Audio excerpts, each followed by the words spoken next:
Hi everybody.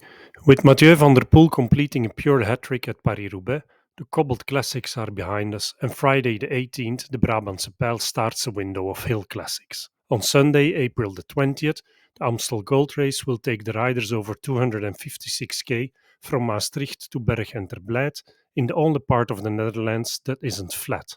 It's up and down all day, and in total there's around 3,200 meters of climbing. Note that the parcours for this year's edition goes back to the old format, featuring the Kouberg in full finale. The nature of these hill classics also entails that we're opening up a new can of riders.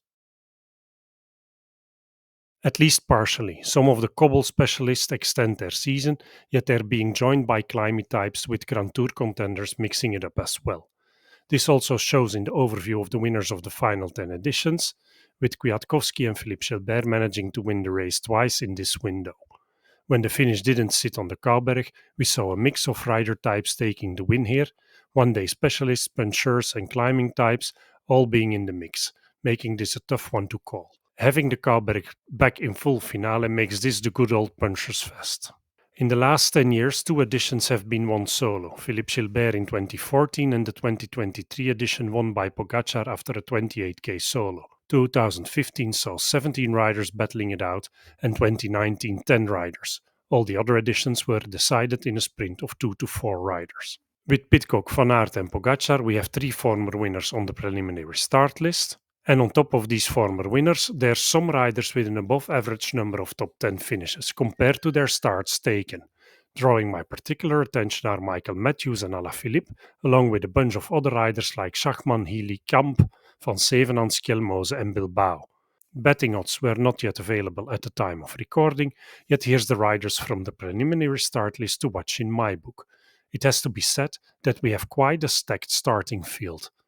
Note that I'm recording this before knowing the outcome of the Brabantse Pijl, which also features some of the main favorites for this race, so please use your common sense and adjust your judgment based on what you've seen in the Brabantse Pijl. At Quickstep, we will finally get to see Evenepoel back in action. It would be great to see him up front straight away, yet I also wouldn't be surprised to see him take it easy. That being said, I would not rule him out. Schachmann is another rider to watch, 15 2019 and 13 2021, and back to his old self this season, so I'm expecting him. Finally, Van Zevenand was fourth here last year, yet seemingly hasn't been firing on all pistons this season. At Ineos, Laurens and Sheffield are the ones to watch in my book. Then obviously we get Pogačar at UAE, who's favorite wherever he starts, and I also really like Narvaez on this finish, even though he may be the one leading out Pogačar on the Kouberg.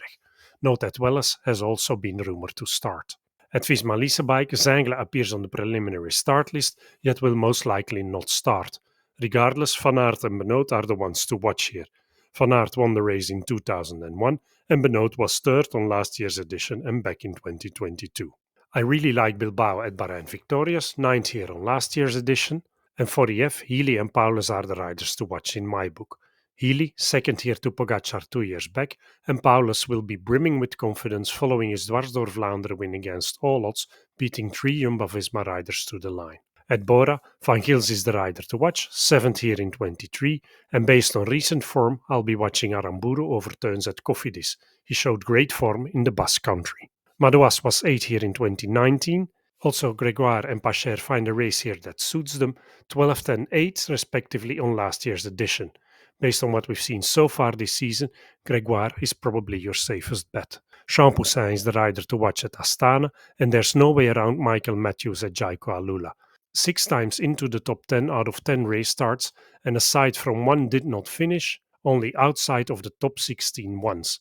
14 Milan Sanremo earlier this season, so rest assured he's ready. Little Trek then is lining up with a very promising squad here, with Nys and Skjelmose being their main riders. Pidcock at Q36.5 and Corbin Strong at Israel Premier Tech. And finally, check out the Tudor trio Hirschi, Alaphilippe and Trentin.